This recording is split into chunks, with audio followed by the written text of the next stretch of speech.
नमस्कार दोस्तों, मैं प्रहलाद राम आज श्री मंत्रुप क्लासेज में यूट्यूब चैनल में राजस्थान का भौतिक स्वरूप का पार्ट फर्स्ट लेकर प्रस्तुत हुआ हूँ। राजस्थान का आज हम राजस्थान के भौतिक प्रदेश में भौतिक स्वरूप में उत्तर पश्चिमी मस्तूल के बारे में बात करेंगे। तो देखो दोस्तों, राजस्थान का भौतिक रूप से विभाजन चार भागों में किया गया है। कितने भागों में किया गया है और इनके विभाजन करता है वो है एन के तिवारी और एच एम सक्सेना सर है। उन्होंने इस विभाजन का आधार बनाया है जलवायु, धरातल और नदी बेसिन को। तीन चीजों को उन्होंने आधार बनाकर इनका राजस्थान का भौतिक रूप से विभाजन किया है। तो पहला पार्ट हो गया उत्तर पश्चिम में मरुस्थलीय प्रदेश। दूसरा हो गया मध्य अरावली प्रदेश। उत्तर पश्चिमी मरुस्थलीय प्रदेश ये पड़ता है, इस एरिया में जो है वो उत्तर पश्चिमी मरुस्थलीय प्रदेश पड़ता है। और ये इस एरिया में है वो मध्य अरावली प्रदेश पड़ता है। अपने पास तीसरा भाग है पूर्वी मैदानी प्रदेश पड़ता है। ये वाला, ये पूर्व दिशा में जो भी भाग पड़ता है वो है, ये बीच में जो भाग पड़ता है इससे वो है पूर्वी मैदानी प्रदेश। और चौथा है दक्षिणी पूर्वी पठार, हाड़ौती का पठार या लावा का पठार। इनको तीन उपनाम से जाना जाता है, वो एक सेम चीज ही है। दक्षिणी पूर्वी पठार कहो या हाड़ौती का पठार कहो या लावा का पठार कहो, सेम चीज है। तो ये चीज यहाँ पड़ती है इस एरिया में ये कुटा, बूंदी, झालावाड़, इसमें ये चीज पड़ती है। अब आज हम चर्चा करेंगे उत्तर पश्चिमी मरुस्थलीय प्रदेश के बारे में। तो उससे पहले उत्तर पश्चिम में विस्तार में जाने से पहले मैं उसका एक छोटा सा परिचय दे देता हूँ। उसके बारे में जो इम्पोर्टेंट चीजें हैं वो पहले आपको बता देता हूँ। तो देखो, उत्तर पश्चिमी मरुस्थल का सामान्य परिचय हम पढ़ रहे हैं। उत्तर पश्चिमी मरुस्थलीय प्रदेश का उत्पत्ति हुई है वो 33 सागर से हुई है और ये अत्यधिक शुष्कता के कारण इसकी उत्पत्ति हुई है। और इसका विस्तार है वो देखते हैं अक्षांशीय व देशांतरी रूप से इसका विस्तार कहां से कहां तक है। तो इसका अक्षांशीय व देशांतरी रूप से 25 डिग्री देशांतर से 30 डिग्री उत्तरी अक्षांश एवं 69 डिग्री 3 मिनट से 70 डिग्री 45 मिनट पूरी देशांतर तक इसका विस्तार है। और इसका क्षेत्रफल देखें विस्तार के रूप में, क्षेत्रफल देखें तो इसका क्षेत्रफल है 1,75,000 वर्ग किलोमीटर। और ये राजस्थान राज्य के क्षेत्रफल का 3,42,239 का 61% भाग कवर करता है, यानी कि 2/3 भाग, 2/3 भाग कवर करता है। और जो भारत का थार मरुस्थल तो जैसे पाकिस्तान में भी है और अफगानिस्तान में भी है और अपने दूसरे राज्यों में भी है, भारत में भी है। जो भारत में थार मरुस्थल पड़ता है, जैसे भारत में पंजाब, हरियाणा, गुजरात और राजस्थान 4 राज्यों में पड़ता है। तो राजस्थान में उस सब का 93.54% पड़ता है, 93.54% पड़ता है। और अब इसका देखें तो ये लंबा जैसे ऐसे फैला हुआ है, ये ऐसे फैला हुआ है ना, तो ये लंबाई इसकी जो है लंबाई कितनी है? लंबाई है 640 किलोमीटर। और इसका चौड़ाई है वो ये ऐसे फैला हुआ है, ऐसे पूर्व से पश्चिम की तरफ फैला हुआ है। तो ये चौड़ाई है इसकी, यहां तक ये फैला हुआ, ये चौड़ाई है वो 300 किलोमीटर है। और इसकी जनसंख्या की बात करें तो ये राजस्थान राज्य की जो जनसंख्या है उसका 40% भाग कवर करता है, यानी कि 40% जनसंख्या है वो उत्तर पश्चिमी मरुस्थलीय प्रदेश में रहती है। और इसका जनघनत्व है वो 103 कैंडिडेट पर वर्ग किलोमीटर है। इसमें है ना, ये सबसे ज्यादा जनघनत्व वाला मरुस्थल है, विश्व का सबसे ज्यादा जनघनत्व वाला मरुस्थल है।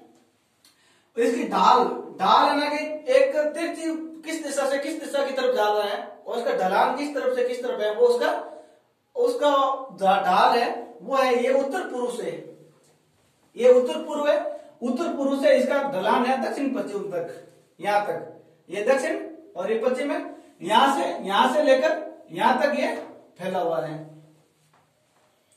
और इसके उपनाम भी हैं, जैसे इसको अलग अलग नामों से भी जाना जाता है। जैसे थार का मरुस्थल हो गया, मरुभूमि हो गई, रुक्ष क्षेत्र हो गया, बालू का मैदान हो गया, थली हो गई, ग्रेट इंडियन डेजर्ट हो गया। तो इनके अलग अलग नामों से भी इसको जाना जाता है।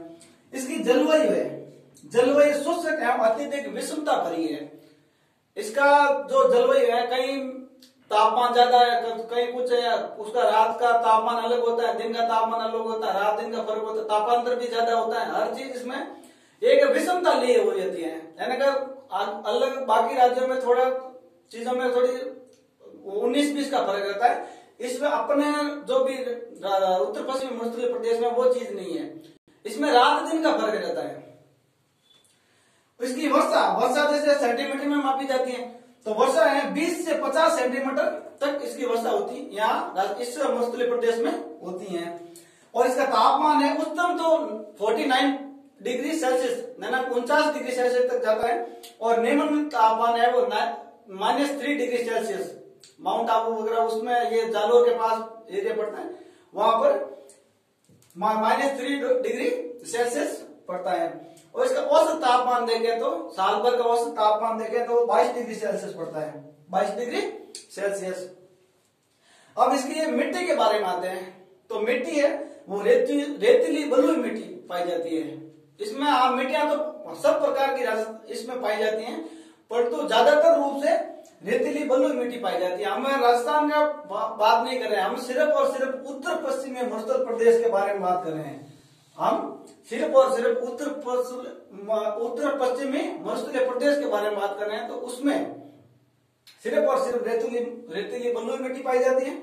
और अब वनस्पति की बात करें तो यहाँ केर, फोग, खेजड़ा, बबूल, रोइडा, सेवण घास, है ना, मरुद्भिद प्रकार की वनस्पति जाएगी। ऐसी वनस्पति जिसको पानी की कम जरूरत हो और आसानी से वो शुष्क क्षेत्र में रह सके, और इसको साइंस की भाषा में, वैज्ञानिक भाषा में जीरोफाइट्स कहा जाता है। और यहाँ फसलें जैसे मोट, बाजरा और जवार। मोट राजस्थान में, भारत में बाजरा सबसे ज्यादा होता है, वो सिर्फ और सिर्फ उत्तर पश्चिमी मरुस्थलीय प्रदेश में ही होता है। और यहाँ ये 12 जिलों को कवर करता है, ये 12 जिलों को कवर करता है, यानी कि ये जोधपुर, बीकानेर, पाली, जालोर, गंगानगर, हनुमानगढ़, सीकर, झुंझुनू, चूरू, बाड़मेर, जैसलमेर और नागौर, इन 12 जिलों को ये कवर करता है। ये प्रश्न ऐसे भी आ जाता है कि मरुस्थलीय जिले कितने हैं, मरुस्थलीय जिले में 12 जिले हैं। और ऐसे भी आ जाता है कि कितने जिलों का मरुस्थलीकरण है, तो वो है 12 जिले हैं। अब हम वापस आते हैं उत्तर पश्चिमी, इसका विभाजन अब थ्योरी पार्ट पर आते हैं। ये तो एक अपना संक्षिप्त रूप से इसका परिचय हो गया कि ये किस प्रकार से एक सामान्य परिचय हो गया। अब इसका तो थ्योरी पार्ट में आते हैं, थ्योरी पार्ट में देखते हैं। अब इसको भी 2 भागों में बांटा गया है, उत्तर पश्चिमी मरुस्थलीय प्रदेश को भी 2 भागों में बांटा गया। पहला है शुष्क मरुस्थलीय प्रदेश और दूसरा है अर्ध शुष्क मरुस्थलीय प्रदेश। तो शुष्क मरुस्थलीय प्रदेश तो ये है, जो भी ये 2 पार्ट है, वो है शुष्क मरुस्थलीय प्रदेश, और ये अर्ध शुष्क मरुस्थलीय प्रदेश है, वो ये बीच वाला पार्ट होगा, वो अर्ध शुष्क मरुस्थलीय प्रदेश आ जाएगा उसमें। वापस से शुष्क मरुस्थलीय प्रदेश को भी 2 भागों में बांटा गया है। पहला भाग है बालू का स्तूप युक्त क्षेत्र, और दूसरा भाग है बालू का स्तूप रहित क्षेत्र, है ना। इसका पश्चिमी भाग है वो तो है बालू का स्तूप युक्त क्षेत्र, और पूर्वी भाग है वो बालू का स्तूप रहित क्षेत्र। तो उसको इस प्रकार से विभाजित किया गया है। अब हम बात करते हैं कि इसका जो पहला पार्ट है शुष्क मरुस्थल, उत्तर पश्चिमी मरुस्थल का 2 भाग है, उसका पहला भाग है शुष्क मरुस्थल, उसके बारे में हम बात करते हैं। तो देखो उसके बारे में बात करते हैं, उसमें बालू का स्तूप युक्त क्षेत्र है, उसके बारे में बात करते हैं।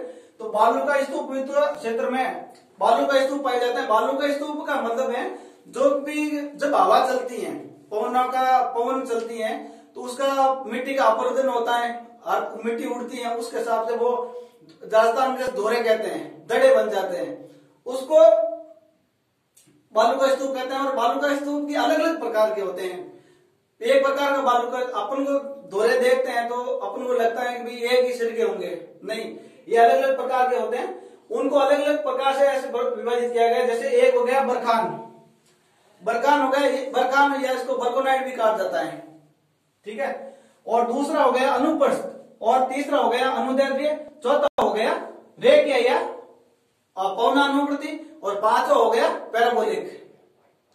5 हो गया पैराबोलिक। देखो बरकान है वो अर्धचंद्राकार है, बरकान है वो अर्धचंद्राकार है, यानी कि जैसे अपन देखते हैं ना जो दोहरे होते हैं वो इस तल से स्टार्ट हो गए, इस तल से स्टार्ट हो गए वापस ऐसे आ जाते हैं, वो होते हैं अर्धचंद्र, यानी चांद की बीच का चांद होता है भाई। बाबा रामदेव जी की बीच का चांद होता है, उसकी तरफ जैसे ऐसे बीच से कटा हुआ और ऐसे बना हुआ, और ये बरकोनाइट्स हो गए। दूसरा है अनुप्रस्थ, अनुप्रस्थ होता है वो ऐसे समकोण ऐसे जाएगा सीधा, यानी कि पवन की दिशा है तो पवन की दिशा के समांतर समकोण में बनेगा, ऐसे एकदम ऐसे बनेगा वो। और तीसरा है वो समांतर, समांतर में ऐसे ऐसे ऐसे चलता जाता है, मतलब ना तो वो ज्यादा ऊंचाई में होता है ना चौड़ाई में होता है, ऐसे ऐसे चलता जाता है। और ये तीसरा होता है रेखीय, रेखीय या पवना अनुवर्ती, पवन अनुवर्ती है ना जो पवन का अनुसरण करता रहता है, अनुवर्त पवन के जैसे चलती है वैसे अनुवर्त चलता रहता है ना। रेखीय होता है सीधा सीधा होता है, ज्यादा इसमें वो क्या होता है ज्यादा ऊंचाई में नहीं होता है, सीधा सीधा होता है। और चौथा होता है पैराबोलिक, और राजस्थान में सबसे ज्यादा पैराबोलिक बालू का स्तूप पाए जाते हैं। ये कंपटीशन एग्जाम में बार बार क्वेश्चन आ रहा है कि राजस्थान में सबसे ज्यादा पैराबोलिक स्तूप है वो कहाँ पाए जाते हैं, तो वो जोधपुर राजस्थान में ये प्रकार का पैराबोलिक स्तूप पाया जाता है। और जोधपुर में ये हो गया, जोधपुर में राजस्थान में जोधपुर में एकमात्र जिला ऐसा है जिसमें सब प्रकार के इसमें ये बालू का स्तूप पाए जाते हैं। अब सेकंड पार्ट के हम इसको ये हो गया बालू का स्तूप, और ये दूसरा पार्ट है बालू का स्तूप रहित क्षेत्र। दूसरा पार्ट है बालू का स्तूप रहित क्षेत्र। बालू का स्तूप रहित क्षेत्र में ये जैसे जैसलमेर ये चट्टानी प्रदेश है, इसमें टर्सरी काल की वो चट्टानें पाई जाती हैं, और इसी में जब वनस्पति है वो जुरासिक युग की पाई जाती है, वनस्पति जुरासिक युग की पाई जाती हैं। ये तो हो गया अपना ये शुष्क मरुस्थलीय प्रदेश के बारे में अपना बता दिया कि भाई ये दोनों बालू का स्तूप युक्त क्षेत्र और बालू का स्तूप रहित क्षेत्र क्या क्या है, और उनके बारे में पूरा बता दिया। अब हम बता रहे अर्ध शुष्क मरुस्थलीय प्रदेश को क्या वो उसको कितने भागों में बांटा गया उसके बारे में हम चर्चा कर रहे हैं। तो अर्ध शुष्क मरुस्थलीय प्रदेश को 4 भागों में बांटा गया है। एक गगन का मैदान, दूसरा शेखावटी या बांगड़ प्रदेश, शेखावटी या बांगड़ नहीं, बांगड़ और डूंगरपुर वो प्रतापगढ़ वो अलग, वो डूंगरपुर बांसवाड़ा वालों अलग हो जाता है। ये बांगड़ वो बांगड़ा होता है। और तीसरा है लूणी या गोडवाड़ बेसिन, और चौथा है उच्च नागौरी भूमि। तो अब पहले पार्ट के गगन का मैदान शुष्क अर्ध शुष्क मरुस्थलीय प्रदेश का गगन मैदान उसका पार्ट के बारे में चर्चा करते हैं।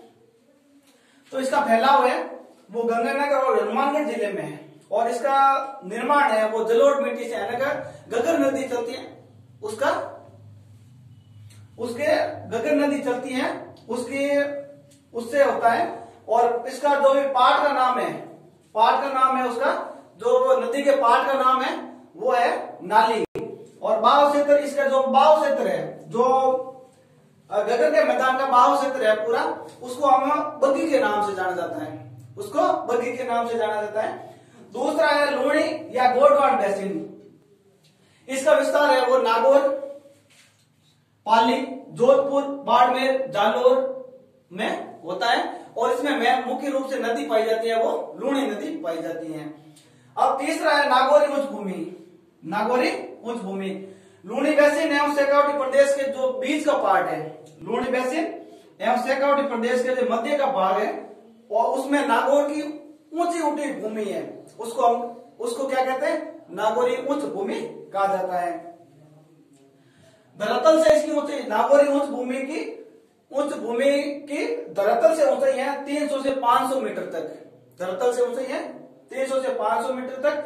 और इसमें खारे पानी की झीलें पाई जाती हैं, जैसे सांबर हो गया, डीडवाना हो गई, कुचामन हो गया, जैसे सांबर, डीडवाना, कुचामन। और इसमें नमक NaCl पाया जाता है, जिसके कारण इसमें एक देखते हैं कि कुबड़ पट्टी पाई जाती है। कुबड़ पट्टी का नाम नागौर और अजमेर के जो बीच में होते हैं उनमें को एक ये एरिया कुबड़ पट्टी के अंदर आता है। ये इसका NaCl के कारण आता है, नमक का फ्लोराइड और नमक के कारण होता है, जिसमें उनकी कमर झुकी हुई होती है। और इसमें एक जैसे झीलों से ये इस नागौर उस भूमि में झीलों से जो बनाते हैं नमक बनाते हैं, उस विधि को कह सकते हो पद्धति कहा जाता है, कह सकते हो पद्धति कहा जाता है। तो ये चौथा भाग है अपना शेखावटी या बांगर प्रदेश। शेखावटी या बांगर प्रदेश। देखो इस क्षेत्र में जमीन के अंदर चूने की एक परत होती है, उसके अंदर पानी बहता रहता है। तो सतह के ऊपर पानी नहीं बहता है, अंदर अंदर बहता रहता है। इस कारण इस भाग को, इस एरिया को क्या कहते हैं? आंतरिक जल प्रवाही क्षेत्र भी कहा जाता है। और इसमें देखो बांगर, तो इसमें जो भी पहाड़ पड़ते हैं वो है बांगर। बांगर का मतलब है जो पहले नदियां चलती थी वो अब नहीं चल रही है, और वो भाग है अनउपजाऊ है, और उसके जगह छोटे छोटे वो क्या तले वगैरह बन जाते हैं, वो बांगर के अंदर कराते हैं। और दूसरा पार्ट है खादर। जो भी अब नदियां चल रही हैं, नदियां प्रतिवर्ष आती रहती हैं, उसका जो भी उपजाऊ मिट्टी लाती है उसके जमाव से एक नया मैदान बन जाता है, उसे क्या कहते हैं? खादर कहते हैं। और जो शेखावटी प्रदेश या बांगर प्रदेश में जो कुएं होते हैं उन्हें क्या कहते हैं? जोड़े कहते हैं। उन्हें कहते हैं जोड़े कहते हैं। तो ये तो हो गया अपना राजस्थान का सामान्य परिचय, राजस्थान का भौगोलिक रूप से विभाजन है उसका पूरा वर्णन। अब हम इस टॉपिक के बारे में जो भी इंपोर्टेंट फैक्ट्स हैं उसके बारे में हम चर्चा करेंगे। तो देखो दोस्तों, विस्तार, अब इसमें 4 संभागों में विस्तार है। इसका कितने संभागों में विस्तार है? 4 संभागों में। अजमेर, जोधपुर, जयपुर, बीकानेर। अजमेर, जोधपुर, जयपुर, बीकानेर। जैसे अजमेर संभाग का नागौर हो गया, बीकानेर संभाग का गंगानगर, हनुमानगढ़, बीकानेर, चूरू, ये हो गए। और जोधपुर संभाग के अपने को पता ही है, जोधपुर, पाली, जैसलमेर, बाड़मेर, जालोर, ये हो गए। और जयपुर संभाग के सीकर और झुंझुनू हो गए। समुद्र तल से ऊंचाई देखो, इसकी समुद्र तल से ऊंचाई है 200 से 300 मीटर ऊंचाई। तो समुद्र जो उत्तर पश्चिमी हिमाचल प्रदेश, अब ये पार्ट छोड़ो, हम सिर्फ वापस से उत्तर पश्चिमी हिमाचल प्रदेश की तरफ आ गए हैं, तो उनके बारे में इंपोर्टेंट फैक्ट्स की तरफ चले गए हैं। तो इसकी समुद्र तल से ऊंचाई है वो 200 से 300 मीटर ऊंची है, ठीक है। और ये इसका सर्वाधिक घनी आबादी वाला जिला है, ये सर्वाधिक घनी आबादी वाला मरुस्थल है, सॉरी जिला नहीं मरुस्थल है। और यदि देखें तो जितने भी मरुस्थल है संसार में, उनमें सबसे युवा है ना नवीन रूप से बना हुआ मरुस्थल है वो थार का मरुस्थल है। और इसके जैसे उत्तरी पूर्वी भाग होता है, जैसे ऊपर वाला भाग है उसको हम थड़ी के नाम से जाने जाते हैं, क्या कहते हैं? उसको थड़ी कहते हैं। और नीचे का जो पार्ट होता है दक्षिण पश्चिम का भाग है उसको हम तड़ी के नाम से जाना जाते हैं। जो भी ये शुष्क व अर्धशुष्क, शुष्क व अर्धशुष्क को ये जो रेखा विभाजन करती हैं वो होती हैं 25 डिग्री सेंटीमीटर जो रेखा होती है वो 25 सेंटीमीटर रेखा होती है, वो इसको विभाजित करती हैं। और इसके यदि देखें तो एक थार के मरुस्थल में अपनी नहर चलती है, इंदिरा गांधी नहर परियोजना। ये इंपोर्टेंट है, थार के मरुस्थल को देखते हुए इंपोर्टेंट चीज है ये।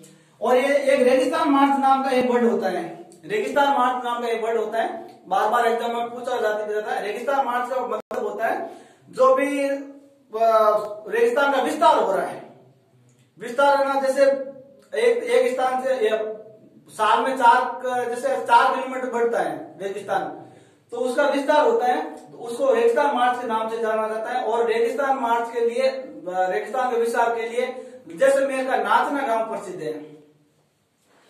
और एक गांव और भी है, सम गांव। जैसलमेर का सम गांव है वो पूर्णतः वनस्पति रहित क्षेत्र है।